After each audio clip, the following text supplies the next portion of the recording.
नमः शिवाय। ओम नमः शिवाय। ओम नमः शिवाय। ओम नमः शिवाय। नमः शिवाय। ओम नमः शिवाय। शिवाय। नमः शिवाय। नमः शिवाय। ओम नमः शिवाय। भोला नमः शिवाय। गोरा नमः शिवाय। भोला नमः शिवाय। गोरा नमः शिवाय। भोला नमः शिवाय। गोरा नमः शिवाय। भोला नमः शिवाय। आयोजन कोटेश्वर धाम में हुआ है। एक बार जोरदार ताली बजाकर शरद जी को बहुत बहुत साधुवाद, जिन्होंने इस सुंदर आयोजन को आयोजित।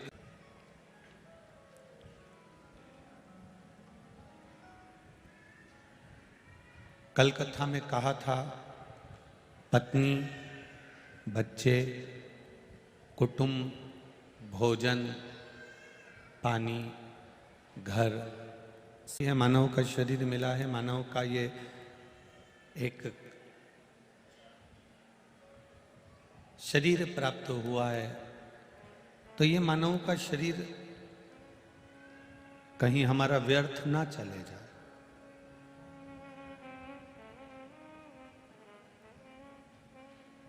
एक बार 84 लाख योनियों में अंतिम योनि है ये मानव का शरीर, और अगर यही व्यर्थ चले गया तो फिर इसकी कोई कीमत नहीं। सरकारी उचित मूल्य की जो दुकान होती है, सरकारी जो दुकान होती है, सरकारी उचित मूल्य की दुकान होती है, जहाँ पर घासलेट मिलता है, केरोसिन का तेल मिलता है, शक्कर मिलती है, चावल मिलता है। मिलता है कि नहीं मिलता? अरे बोलो तो, मिलता है ना। तो केरोसिन मिल रहा है, घासलेट मिल रहा है, शक्कर मिल रही, चावल मिल रहा है।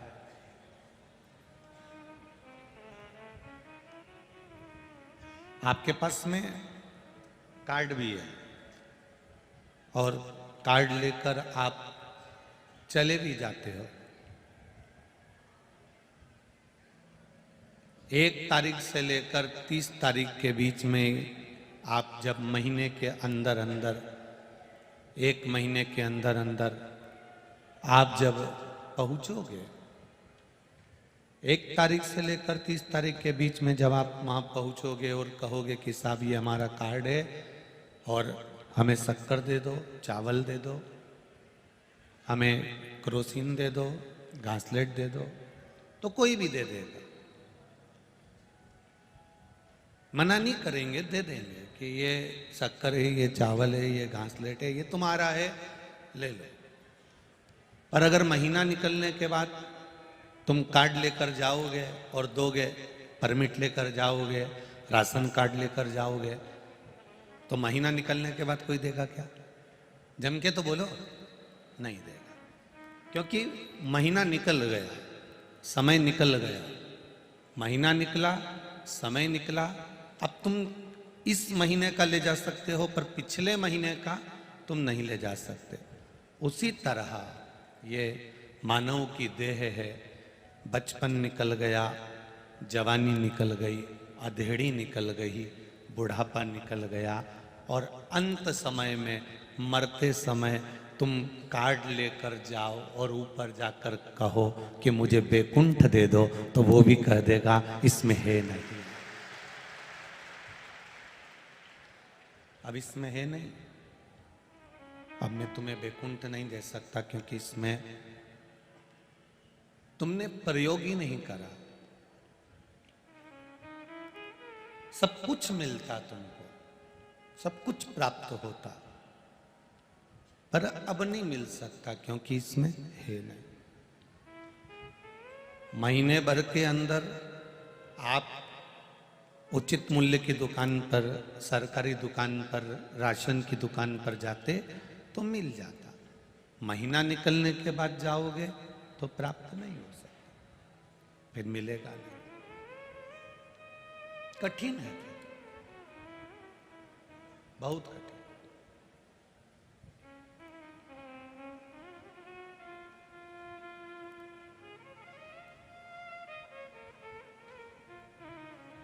आज कथा के मध्य में जिन्होंने बेटमा में कथा कराई, आदरणीय विशाल जी पटेल पधारे हैं। एक बार जोरदार ताली बजाकर सबका स्वागत। भाव से सुंदर बड़ा भव्य आयोजन देपालपुर बेटमा की पावन धरा पर आपने आयोजित किया।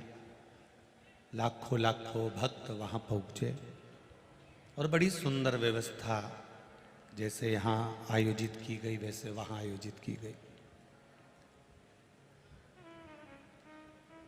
महीने भर का राशन महीने भर के अंदर जाकर ले लेना चाहिए तो वो प्राप्त हो जाता है। महीने भर का राशन अगर आपने महीने भर के अंदर नहीं लिया तो फिर अगले महीने नहीं मिलता। उसी तरह मानव के शरीर में, मनुष्य की देह में, मानव के शरीर में अगर हमसे पाप कर्म हुआ है, कोई गलत कर्म हुआ है, कोई गलत बात हो गई है तो उसको पुण्य में बदलने का प्रयास करें। सियोर वाला महाराज होए चाहे संसार का कोई महाराज होए, आप होए चाहे हम हो, चाहे संसार का कोई व्यक्ति हो, किसी में इतनी सामर्थ्यता नहीं है कि पूंजी लेकर कोई ऊपर चले जाए। तुम्हारे बदनावर साइड में ऐसा होता हो तो बात दूसरी है, वो कोई हम नहीं कर सकते। पर ना तो सीहोर वाला महाराज पूंजी लेकर ऊपर जाएगा, ना दुनिया का कोई महाराज पूंजी लेकर ऊपर जाएगा, ना आप, ना हम, ना संसार का कोई व्यक्ति। जितने लोग आस्था चैनल पर सुन रहे हो, फेसबुक यूट्यूब पर सुन रहे हो, जितने इस पंडाल में सुन रहे हो, कोई पूंजी लेकर ऊपर नहीं जाता। पर शिव पुराण कहती है कि अगर इतनी सारी लकड़ी तुम छत पर नहीं ले जा सकते तो उस लकड़ी को जलाकर उसका कोयला बना लो और उसको एक बोरी में भरकर ऊपर तक ले जाओ और वहाँ सिगड़ी जलाकर अपना भोजन बना लो। उसी तरह पूंजी ऊपर नहीं ले जा सकते तो पूंजी का पुण्य बना लो और उस पुण्य को ऊपर तक ले जाकर जाया जा सकता। पूंजी नहीं जाएगी पर पूंजी का पुण्य अगर किसी ने बना लिया, कोई प्यासे को भोजन पानी पिला दिया, किसी भूखे को भोजन करा दिया, किसी सत्कर्म में, किसी अच्छे भाव में आपने लगा दिया, पूंजी के पुण्य को बनाया। इतने सारे आप लोग आए हैं, ट्रैक्टर भी लाए होंगे, ट्राली भी लाए होंगे, गाड़ी भी लाए होंगे और मोटरसाइकिल से भी आए होंगे, गाड़ी घोड़ा सब लेकर आए होंगे। उसमें डीजल भी लगा होगा, उसमें डीजल भी लगा। तो डीजल किसी ने, एक ने कह दिया कि भैया ट्रैक्टर, किसी ने कहा मेरा है पर डीजल मेरे पास में नहीं है, तो दूसरे ने कह दिया डीजल में डलवा दूंगा, पेट्रोल में डलवा दूंगा। ये सारी गांव की माताओं को ट्राली में भरो, ट्रैक्टर में बिठाओ और ट्राली में बिठा कर ले जाओ कोटेश्वर, तो कथा भी सुनेगी और कोटेश्वर भोलेनाथ का दर्शन भी करेगी। अब ध्यान देना, इतनी सारी ट्राली में बैठकर, गाड़ी में बैठकर, ट्रैक्टर में बैठकर आ गई, उसमें से आई मान लो 10। अब 10 माताएं आई या 10 पुरुष आए ट्रैक्टर में बैठकर, तो जितने लोग ट्रैक्टर में बैठकर आए हैं, जितने लोग ट्राली में बैठकर आए हैं, उनने जो कथा सुनी है, उनने जो महादेव को जल चढ़ाया है, उनने जो महादेव का दर्शन करा है, उनने जो पुण्य कमाया है, उस पुण्य का थोड़ा थोड़ा सा अंश जिसने डीजल डलवाया था और जिसने ट्रैक्टर चलाया था। जिसका ट्रैक्टर था उनके खाते में अपने आप चले जाता है, अपने आप पहुंच जाता है। और सरल भाषा में समझ लो इसको, वो बीमे वाले उनको देखा है तुमने, बीमा करते हैं जो, अरे बोलो तो जम के, देखा है? वो रोज के तुम्हारे दरवाजे पर आएंगे, रोज कहेंगे काका जी बीमा करा लो, काका जी नई स्कीम आई है, काका जी ये स्कीम आई है, नया बीमा बीमा करवाओ, बीमा करवाओ, बीमा करवाओ।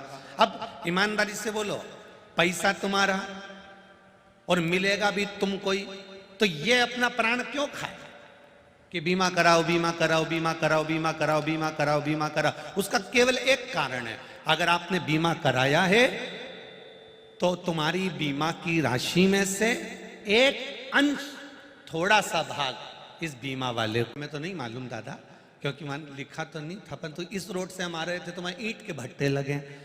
अब वो ईंट के भट्टे लगे हैं तो वो ईंट के भट्टे बनाने वाली माताएं, ईंट बनाने वाले बच्चे, ईंट बनाने वाले पुरुष माताएं वहाँ ईंट बना रही है, और किसी ने एक इतना बड़ा कुप्पा तेल का उस पर टाट लपेट के को यहाँ तक पहुँचाया, पहुँचे, कथा सुनी, मोटरसाइकिल चलाई, लेकर गए। अब इतने सारे ट्रैक्टर चला के आए हैं, इतने सारे गाड़ियाँ चला के आए हैं, इतनी सारी मोटरसाइकिल चला के आए हो, इसमें से कितने लोग हैं जिनका ड्राइविंग लाइसेंस है?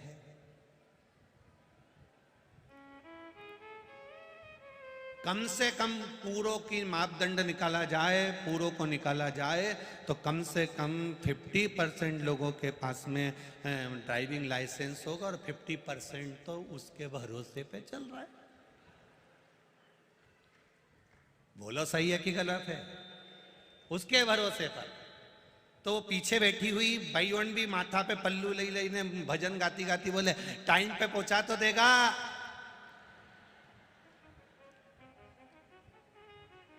अरे ओ बना, ओ वीरा, अरे ओ भैया, टाइम पे पहुंचा तो देगा? तो वो ट्रैक्टर चलाता चलाता तो बोले, कोटेश्वर तक पहुंचा ही दिया तो पहुंचा ही दिया, नहीं तो ऊपर तो पहुंचा ही दूंगा। अब वो भी चलाता चलाता बोले पड़ा, जाना तो है, पहुंचा दे। इतना में एक पढ़ी लिखी बैठी थी, उन्हें कह दिया, क्यों रे, क्यों रे, ड्राइविंग लाइसेंस वाइसेंस है कि नहीं? कि फुर्सत ही नहीं मिली बनवाना का। अब बापड़ी की हृदय में चोट पहुंची, ना जाने अब तो कहां पटकेगा ये ले जाके। तब कोटेश्वर के धाम तक पहुंची। सबसे पहले कोटेश्वर भोलेनाथ जी से जाके विनती करी, जो हमको लेके आया है उसको अच्छा रख लीजिए दादा, अच्छा रख लीजिए। वो हमको अच्छे से लेकर आया है, उसको भी हमें घर तक अच्छे से पहुंचा दे। अब तुमने उसके लिए कामना करी, मतलब दूसरे के लिए कामना करी, दूसरे के लिए कामना करी तो उसमें ट्राली में जितने बैठे थे सबके लिए अपने आप कामना हो गई, क्योंकि हमने दूसरे के लिए समर्पण। देवता में और राक्षस में अंतर क्या है? एक बार सारे राक्षस, सब असुर ब्रह्मा जी के पास पहुंच गए, और ब्रह्मा जी के पास जाकर सारे असुरों ने कहा, हमको अच्छा नहीं लगता तुम देवताओं की बड़ाई करते हो, सारे देवताओं का नाम लेते हो, सारे देवताओं की बड़ाई करते हो, सारे देवताओं को आगे आगे रखते हो, हम असुर हैं। वो अदिति की संतान तो हम दिति की संतान। दिति और अदिति इनका पति एक ही था। अब पति एक है और संतान दो तरह की है, एक असुर है राक्षस प्रवृत्ति की और दूसरी देवता। अब जरा विचार करिए, कहा सारे असुरों ने ब्रह्मा जी से कहा, हमको ये अच्छा नहीं लगता, तुम देवताओं की बड़ाई करते हो, देवताओं का इतना नाम होता है, देवताओं का जय जयकार होता है, देवताओं का क्रम चालू हो जाता है, देवताओं को प्रथम रखा जाता है, हमारा नाम नहीं आता। असुरों को गुस्सा आ गया। ब्रह्मा जी ने कहा, घबराओ मती, कल एक अर्जेंट मीटिंग बुलाते हैं और उस मीटिंग में सबके संशय को मिटा देंगे, पंचायत रखेंगे, तुम सब आ जाओ और एक काम करना, खाना भी यहीं खाना, मैं सरस्वती जी से कह दूंगा भोजन तैयार रख लेंगे, सारे असुर कल आओ, मैं देवताओं को भी बुला लूंगा, खाना सबको यहीं खाना है, भोजन सबको यहीं करना है, असुर भी करना, देवता भी करेंगे। सब इकट्ठे होके आ गए, मीटिंग होने लगी, इधर सारे असुर बैठ गए, इधर सारे देवता बैठ गए। ब्रह्मा जी ने कहा, मीटिंग बाद में होगी, पहले सब खाना खा लो, गरम गरम भोजन है, अच्छे से पाओ। सब उठने लगे। ब्रह्मा जी ने हाथ जोड़कर देवताओं से कहा चलिए साहब। इतने में असुरों को गुस्सा आ गया, ये देखो फिर तुमने चाल चल दी। जब हम बैठे हैं तो हमको भी तो कहना था। अब कुछ भी हो जाए, पहले खाना हम खाएंगे, चाहे कुछ भी हो। हमेशा देवता ही देवता आगे, हम पीछे।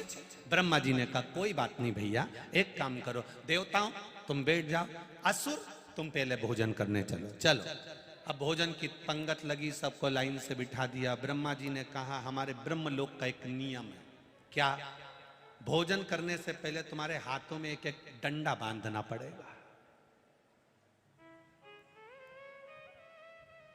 अब ब्रह्मा जी ने एक एक छड़ी बुलवाई, डंडी उनके हाथ में बांध दी रस्सी से, इधर बांध दी रस्सी से, सारे असुरों के हाथ में डंडे बांध दिए। अब उनसे कहा खाओ।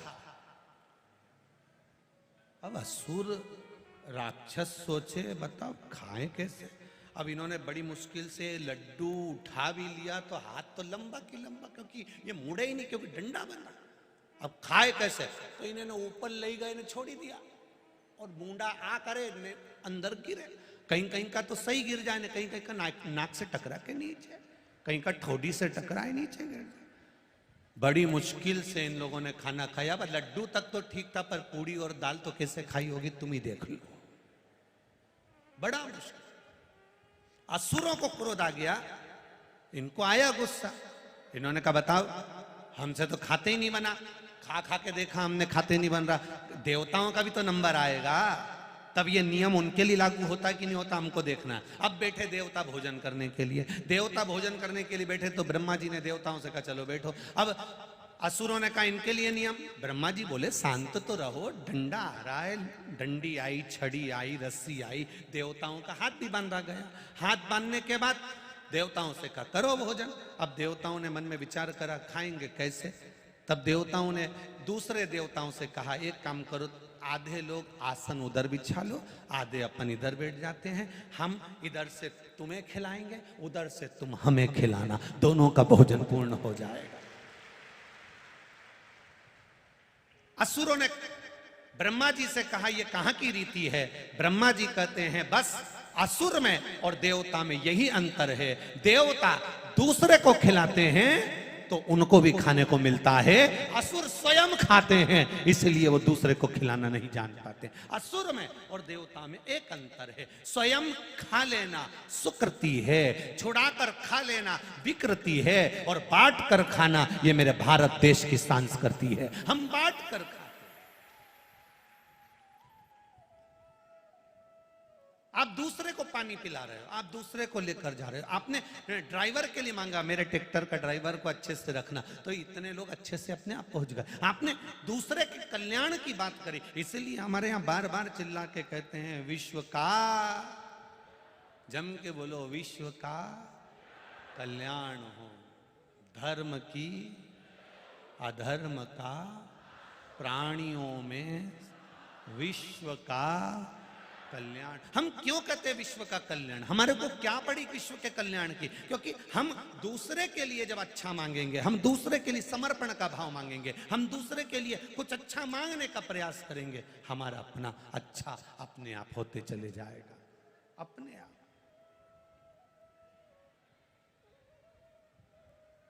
कितने बड़े दानी हैं भगवान शिव, कितने बड़े दानी। दुनिया में दानदाताओं में अगर गिनती होती है, देवताओं के दानियों में अगर गिनती होती है, तो महादेव प्रथम में है। कितने बड़े दानी। अपनी खुद की लंका सोने की नगरी जो पार्वती जी के लिए बनवाई थी, वो सोने की नगरी लंकापति रावण को दे देते हैं। दुनिया में कोई ऐसा बता दो जिसने बिल्डिंग खुद के लिए बनाई हो, सुंदर शीश महल बनाया हो, सुंदर घर बनाया हो, सुंदर जमीन उपजाऊ करी हो, सुंदर फैक्ट्री डाली हो, और वो दूसरे को उठा कर दे दे। दुनिया में ऐसा दानी कोई नहीं होगा। महादेव ने अपनी धर्म पत्नी के लिए सुंदर सोने का महल बनवाया। महादेव ने अपनी धर्म पत्नी माता पार्वती के लिए सुंदर सोने का महल बनवाया और वो महल लंकाधिपति रावण ने, वो महल लंका का राजा रावण जब मांगा तो वो सोने का महल उसको दे दिया गया। दानी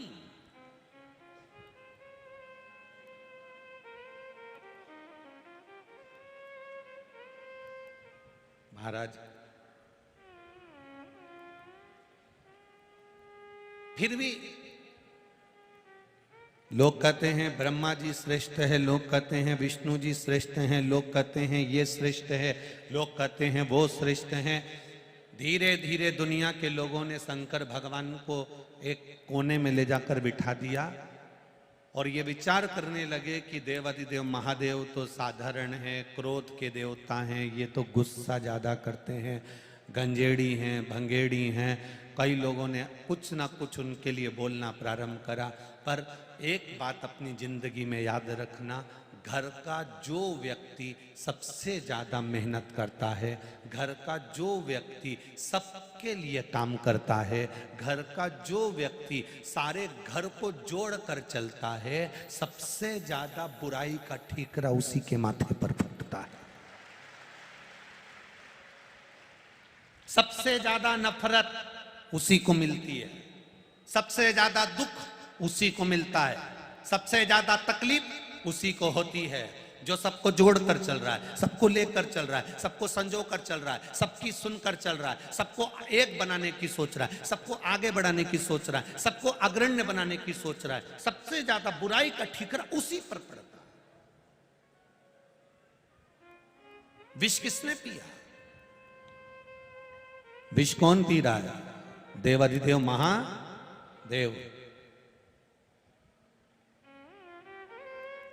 बैकुंठ छोड़ा, ब्रह्मलोक छोड़ा, सब कुछ छोड़कर कैलाश पर जाकर कौन बैठा? देवाधिदेव महादेव। अच्छे अच्छे मकान छोड़े, बिल्डिंग छोड़ी, जमीन छोड़ी, शमशान में जाकर कौन बैठा है? देवाधिदेव महादेव। कौन बैठा? उसके बाद भी लोग कह दें कि नहीं नहीं नहीं वो ठीक नहीं। बस शिव की कथा जो कह रही है उसको जिंदगी में उतार कर रखना। शंकर का जो भक्त होता है उसका मन, उसका दिल, उसका हृदय साफ होना चाहिए, नहीं तो लंकाधिपति रावण भी था, सोने की लंका भी थी, बहुत साम्राज्य भी था, पर दिल साफ नहीं था, हृदय साफ। मत बुरे कर्म कर बंदे वरना पछताएगा, भगवान की आंखों से तू बच नहीं पाएगा, तू बच नहीं पाएगा। अरे ओ अज्ञानी मत कर नादानी, अरे ओ अज्ञानी मत कर नादानी। तेरे कर्म का फल भी तू ही पाएगा, जैसा किया तूने तेरे आगे आएगा। मत बुरे कर्म कर बंदे वरना पछताएगा, भगवान की आंखों से तू बच नहीं पाएगा, तू बच नहीं पाएगा। तुमने जो कमाया उसका भोग तुम कर पाओगे कि नहीं कर पाओगे, इसकी कोई गारंटी नहीं। फ्रिज खरीद कर लाए हो, उसका पानी पी पाओगे? ना पी पाओगे। एसी लगवाया, एसी में सो पाओगे ना सो पाओगे। डनलप का गद्दा लेकर आए, उस पर सो पाओगे ना सो पाओगे। बहू लेकर आए, उसके हाथ की गरम रोटी खा पाओगे कि ना खा पाओगे, इसकी कोई गारंटी नहीं। तुमने जो दुकान पर बैठकर कमाया उसका भोग तुम कर पाओगे नहीं कर पाओगे, उसकी कोई गारंटी नहीं है। पर एक बात की गारंटी जरूर है कि तुमने जिस तरह से कमाया है उसका भोग तो तुम्हें ऊपर जाकर करना ही पड़ेगा। जैसा कमाया उसका भोग तुम्हें करना पड़ेगा। जो तुम कमाए अपने कर्म का भोग मनुष्य को करना पड़ता है। राम जी ने छुप कर बाली को मारा था, उस बाली ने कृष्ण अवतार में छुपकर भगवान कृष्ण को मारा था। कर्म का भोग तो करना पड़ता है। सीता जी ने एक चिड़िया को पिंजरे में रखा, मां जानकी को पिंजरे में रहना पड़ा, लंका में कैद होकर रहना पड़ा। माता सीता ने गर्भवती चिड़िया को कैद में रखा था और उसको बाद में फेंका, बाद में जाने दिया। उसी तरह माता जानकी भी जब गर्भ से हुई तो उनको भी अपने घर से दूर जाना पड़ा। यह कर्म का भोग है जिसको भोगना है, मनुष्य को भोगना पड़ेगा। तुमने जो कमाया उसका तुम भोग कर पाओ ना कर पाओ वो गारंटी नहीं, पर कर्म का भोग मनुष्य को करना ही पड़ता है, वो करना है।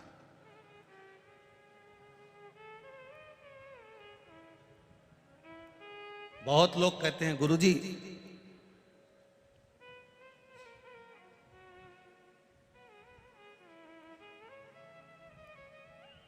दो पौधे, एक शमी का एक बेलपत्र का, भूल से भी बेलपत्री के पौधे के नीचे से, बेलपत्री के वृक्ष के नीचे से अगर भूल से भी, तुम्हें नहीं मालूम कि यह बेलपत्री का पेड़ है, तुम्हें नहीं मालूम कि यह बेलपत्री का पौधा है, तुम्हें नहीं मालूम कि यह बेलपत्री का वृक्ष है, भूल से भी चलते चलते भी तुम्हारी ट्रैक्टर, तुम्हारी ट्राली, तुम्हारी गाड़ी, तुम्हारा बखर, तुम्हारा बेल, तुम बेलपत्री के पेड़ की छांव में से भी अगर निकल कर चले जाते हो तो दिन भर में अगर 100 पाप भी हो जाते हैं तो पल भर में धुल जाते हैं। एक बेलपत्री के वृक्ष के नीचे से, एक बेलपत्री के वृक्ष की छांव से, एक बेलपत्री के वृक्ष की मात्र टहनी की छैया से हमारे कोटि कोटि पाप समाप्त हो जाते हैं।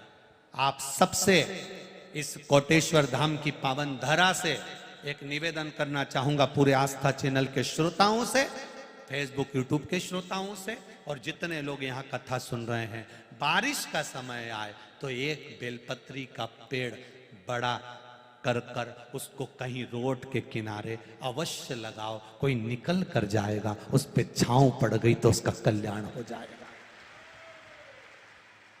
वृक्षारोपण में बेलपत्री का वृक्ष अवश्य लगाइए। 2 वृक्ष की छांव और 2 वृक्ष का दर्शन हमारे जीवन को सुख दे जाता है। एक बेलपत्री, दूसरा शमी का पौधा। शमी का वृक्ष तुम्हारे घर में बड़ा मत लगाओ, पर शमी का पौधा जब तक तुम्हारे इस हाथ की आकृति का रहे, उसमें से तुम पत्ती तोड़ो मत तोड़ो, उसमें से कुछ तोड़कर तुम शिव जी को चढ़ाओ मत चढ़ाओ। भले तुम बाहर जाकर टूटा हुआ लेकर आ जाओ, पर घर के बाहर, घर के कमरे में नहीं, हॉल में नहीं, घर के अंदर नहीं। तुम्हारा घर चारों तरफ से हो जाता है, 4 कमरे, हॉल, किचन, लेटरिन, बाथरूम सब पूर्ण कंप्लीट हो जाए, उसके बाद जो तुम्हारे जगह बचे, घर से जब तुम बाहर निकलो तो बाहर की ओर जाते समय, अगर तुम्हारे निकलते समय तुम्हारा सीधे हाथ की ओर अगर शमी का छोटा सा पौधा लगा है तो ये निश्चित है कि तुम जिंदगी में कभी किसी अदालती कोर्ट केस में, कभी प्रशासनिक आदि केस में, कभी किसी गलत जगह पर जिंदगी में नहीं फंस सकते, आप उससे बाहर ही निकल जाएंगे। एक शमी का छोटा सा पौधा भी, उसका स्पर्श, उसका दर्शन, उसमें चढ़ाया गया 1 लोटा जल। शमी 3 देवताओं को सबसे ज्यादा प्रिय है। पहला देवाधिदेव महादेव, दूसरा शनि महाराज, तीसरा श्री गणेश जी महाराज। श्री गणेश जी महाराज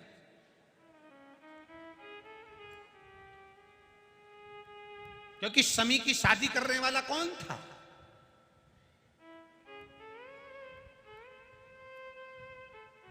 कौन इनको विवाह करे? अभी आगे आप कथा में सुनेंगे, शमी और मंदार की कथा जब आएगी, शमी और आकड़े के फूल की, सफेद फूल, नीला फूल, गुलाबी फूल आकड़े का जो होता है, मंदार का होता है, उसका वर्णन जब आएगा आप उसमें श्रवण करेंगे। एक शमी का पौधा, तुम घर से बाहर निकल रहे, हाँ ये जरूर है कि जो फ्लैट में रहने वाले हैं वो इस पौधे को नहीं लगा पाएंगे,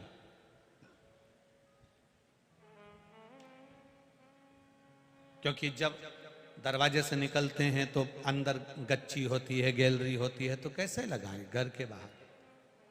हाँ, आप डायरेक्ट निकल रहे हैं और आपका पौधा घर के बाहर लगा हो तो बात दूसरी, छोटा सा गमले में, ज्यादा बड़ा नहीं, छोटा सा। ज्यादा बड़ा हो जाए तो उसको कहीं और लगवा दो, छोटा। घर से निकलते समय सीधे हाथ पर अगर शमी का पौधा, आप निकल रहे हैं और आपका राइट हैंड है, सीधा हाथ है, घर के बाहर शमी का पौधा है, प्रतिदिन का अगर आपका नियम बन गया कि शमी को देखकर घर से बाहर निकल रहे हो, जिंदगी में कभी कांटे तुम्हारे जीवन में आ ही नहीं सकते, कोई रोड़ा आएगा ही नहीं, बढ़ जाओ। यही रह गया। शमी में शनि भी है, शमी में गणेश भी और शमी में शिव भी है।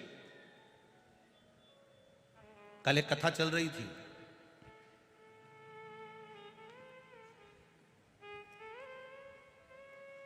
उस कथा में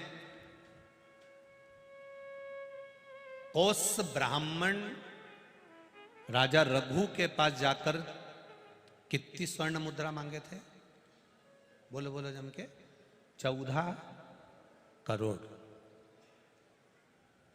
और उनके गुरु वर्तंतु ऋषि ने मांगी थी कि मैंने तुझे पढ़ाया है तो मुझे 14 करोड़, जो तूने विद्या अध्ययन करी है उसकी शिक्षा हेतु 14 करोड़ सोने की मुद्रा मुझे ला कर दे। और कौस ऋषि की आंख में जल था, राजा रघु के पास चले गए थे। वो रघु जिनका आज तक नियम लिया जाता है कि रघुकुल रीत सदा चली आई, प्राण जाए पर वचन।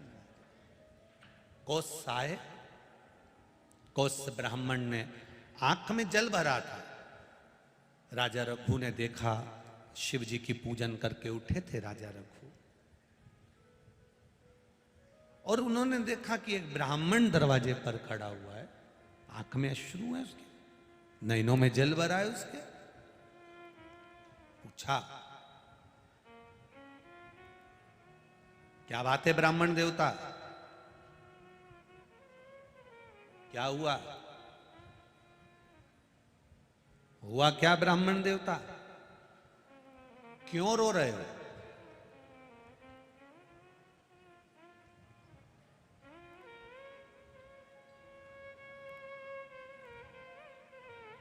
ब्राह्मण कौस के मुख से निकल गया, महाराज 14 करोड़ सोने की मुद्रा मुझे चाहिए, मेरे गुरुजी वर्तंतु ऋषि को मुझे देना है, क्योंकि उन्होंने मुझे पढ़ाया है, शिक्षा दी है।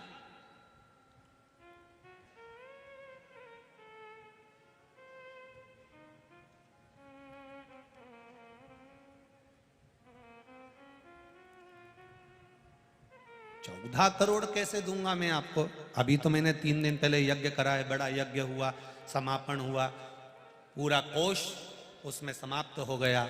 अब मेरे पास इतना नहीं बचा। 1,000 मांग लो, 5,000 मांग लो, 10,000 मांग लो, 20,000 सोने की मुद्रा दे देता हूं। 1 करोड़ भी अगर सोने की मुद्रा मांगते हो तो दे देता हूं, पर 14 करोड़ सोने की मुद्रा कैसे दूंगा? 14 करोड़ सोने की मुद्रा मेरे पास नहीं।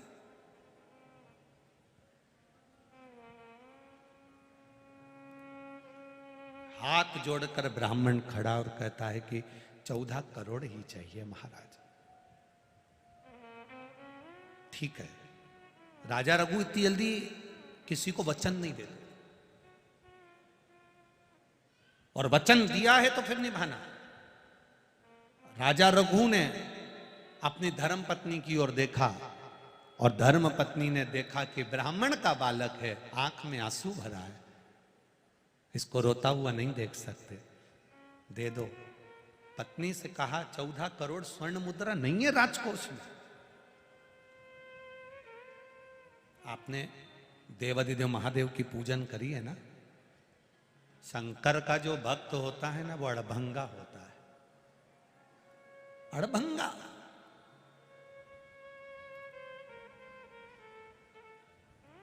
शिव का जो भक्त है वो अड़भंग है, थोड़ा बहुत नहीं देता वो। इस व्यासपीठ ने देखा है कई कथाओं में लोग शंकर जी के मंदिर में जाकर कहते हैं इतने साल हो गए भगवान संतान दे देना। भगवान जब भी देता है एक की जगह दो दे देता है। इस व्यासपीठ एक पत्र आया, इसमें भी लिखा उन्होंने, देखो। मैं नंद किशोर पवार, सेन निवासी, ग्राम भदवासा, जिला रतलाम, मध्य प्रदेश से हूं। मेरा मोबाइल नंबर ये है। कहीं बैठे हो तो हाथ हिलाइएगा, कहीं बैठे हो तो हाथ हिलाइएगा, जहां कहीं भी बैठे हो दोनों हाथ ऐसे हिला देना, कहीं बैठे हो तो दिख जाएंगे। महाराज नंद किशोर पवार, सेन निवासी, ग्राम भदवासा, जिला रतलाम, मध्य प्रदेश। मोबाइल नंबर ये है। गुरुजी, भोले बाबा का क्या बखान करूं। मेरी बेटी की यहां संतान नहीं थी, डॉक्टरों को बताया तो बच्चेदानी में गठान बता दी थी, और बच्चेदानी में गठान थी तो संतान का सुख मना कर दिया था। आप कहते हो कि देवादिदेव महादेव पर छोड़ दो। हमने बेटी से कहकर शिव जी की आराधना प्रारंभ करवा दी। शंकर जी को जल चढ़ाना, सफेद आंकड़े की जड़ कमर में बांध लेना, तुमरुका जी का नाम लेकर शिव जी की आराधना करना। बेटी का गर्भ ठेर गया। गुरुदेव, गांठ भी थी, गर्भ भी था। डॉक्टर को दिखाया, सोनोग्राफी कराई। डॉक्टर ने कहा हमने मना करा था कि संतान मत होने देना, इसको गठान है गर्भाशय में, बच्चेदानी में। अब बच्चेदानी में गठान भी थी और संतान भी ठहर गई। ये बाबा की कृपा थी। डॉक्टर ने मना करा था तो भी संतान उसके गर्भ में आ गई। गुरुदेव, 5 रिपोर्ट हुई, 5 में गठान दिखी। 6 रिपोर्ट हुई, 6 में गठान दिखी। और आखिरी में जब बच्चे का जन्म हुआ तो वो गठान नहीं थी, एक बच्चे के साथ दूसरे बच्चे ने जन्म ले लिया था। 2 बच्चों का फोटो मैं लगा रहा हूं। ये मेरे घर में मेरी बेटी के यहाँ जो संतान हुई उसके फोटो हैं। आप आस्था चैनल के माध्यम से देख सकते। इन्होंने एक लाइन लिखी है नीचे दूसरे पृष्ठ पर कि गुरुदेव, गठान कहां चली गई किसी को नहीं मालूम, पर बाबा की कृपा से मेरी बेटी के यहां संतान हो गई। ये शिव तत्व की प्राप्ति है। इसी को शंकर की उदार। शिव थोड़ा नहीं देता, शिव देता तो बहुत देता। धर्म पत्नी भी हो तो ऐसी हो जो पति को एक बल प्रदान करे, एक हिम्मत प्रदान करे। कई धर्म पत्नियां पति को बल नहीं देती, बल्कि उनका बल, तुमसे कुछ नहीं बन सकता, तुम ये कार्य नहीं कर सकते, तुम ये नहीं कर सकते, तुम वो नहीं कर सकते, उसको बल विहीन कर देते। धर्म पत्नी पति को बल प्रदान करे। पहले एक नियम चलता था राजघरानों में, पति अगर युद्ध करने के लिए जाता था तो धर्म पत्नी तिलक लगाती थी और तलवार का तिलक लगाकर पति के हाथ में देती थी कि जाओ और जीत कर आओ, जाओ और जीत कर आओ, विजय प्राप्त कर आओ। धर्म पत्नी पति को बल प्रदान करती थी कि घबराना नहीं है, डरना नहीं है।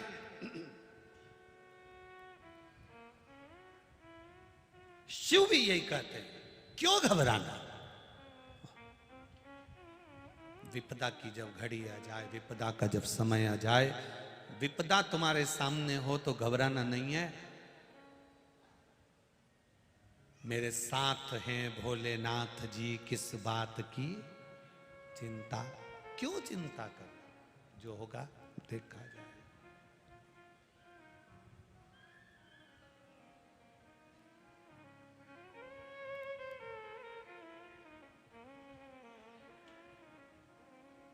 अब उस बात की क्या चिंता करना। राजा रघु से उनकी धर्म पत्नी कर रही है। शिव जी की पूजन कर कर आयो, शंकर जी का अनुष्ठान कर कर आयो, शंकर की आराधना कर कर आयो। आपसे अगर कोई कहे तो तुम कह सकते हो शिव महापुराण की कथा सुनकर आयो। किस बात का डर, किस बात का घबराना। महादेव पर विश्वास है, टूट पड़ो।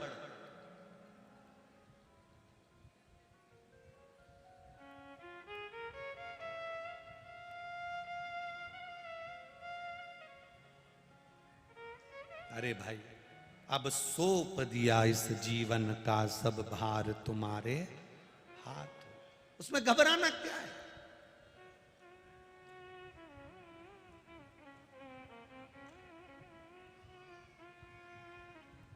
हम क्यों घबराए, किस लिए। अब राजा रघु ने धर्म पत्नी का कहना माना और वचन दे दिया। ब्राह्मण देवता, कल शाम के समय प्रदोष काल में आना, मैं आपको 14 करोड़ स्वर्ण की मुद्रा दे दूंगा। ब्राह्मण आंख के आंसू पहुंचा, प्रणाम किया। जय हो महाराज आपकी, धन्यवाद। 14 करोड़ सोने की मुद्रा आप दे रहे हैं, धन्यवाद, साधुवाद है आपको, बहुत बहुत साधुवाद है आपको। जय जयकार करता हुआ ब्राह्मण चले गया। चिंता में पड़ गए राजा रघु, 14 करोड़ सोने की मुद्रा कहां से लाऊंगा।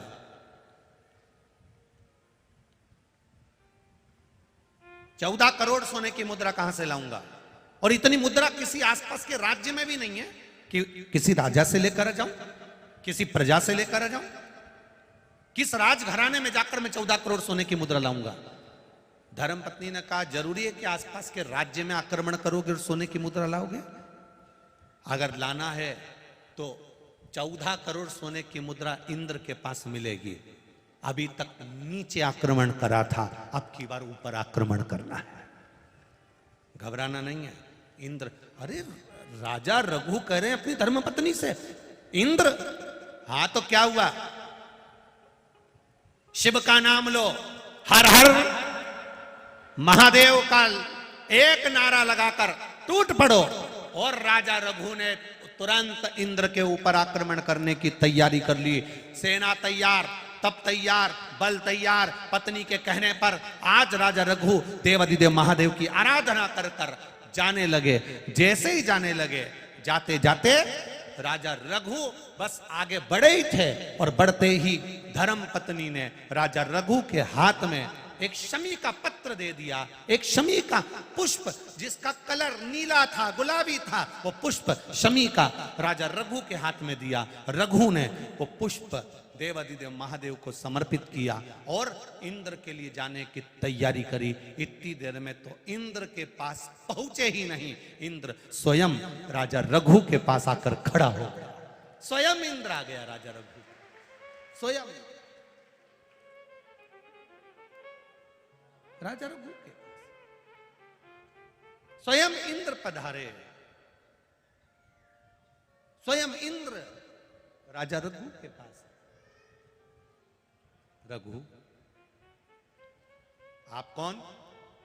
इंद्र। मैं तो आप ही के पास आ रहा था, आप ही के पास पहुंच रहा था। कैसे आना हुआ? इंद्र ने कहा, तू आक्रमण मत कर, तुझे 14 करोड़ सोने की मुद्रा चाहिए ना। चिंता का विषय नहीं है, चिंता का विषय, चिंता का विषय नहीं। प्रणाम।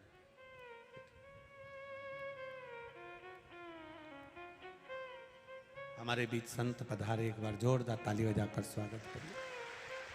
14 करोड़ सोने की मुद्रा का विषय नहीं है तो चिंता मत कर।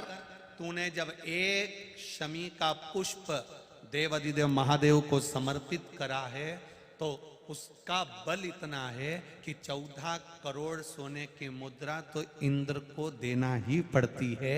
एक पुष्प यदि देवाधिदेव महादेव को शमी का भूल से भी चढ़ जाता है तो उसका जो लाभ है, उसका जो फल है, उसका जो आनंद है, उसका जो एक आशीर्वाद है, वो 14 करोड़ स्वर्ण मुद्रा के बराबर होता है। तो चिंता मत कर। भगवान इंद्र ने उसी समय कुबेर को बुलाया, शमी के वृक्ष पर उसको बिठाया और बिठाकर शमी के वृक्ष से 14 करोड़ शमी के वृक्ष से स्वर्ण मुद्राएं प्रदान करवाई। वो स्वर्ण मुद्रा 14 करोड़ जब प्राप्त हुई तो कोस को दी गई। कोस ब्राह्मण ने उन मुद्राओं को ले जाकर वरतंतु ऋषि को दिया। वरतंतु ने वो मुद्रा पाकर पुनः राजा रघु को प्रदान कर दिया। राजन, मुझे तो केवल इस शमी की महत्वता को जानना था, इसलिए मैंने ये लीला रची थी।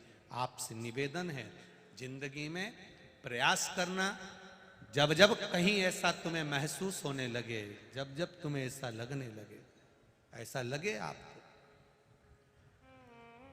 कि जीवन में संपदा की, वैभव की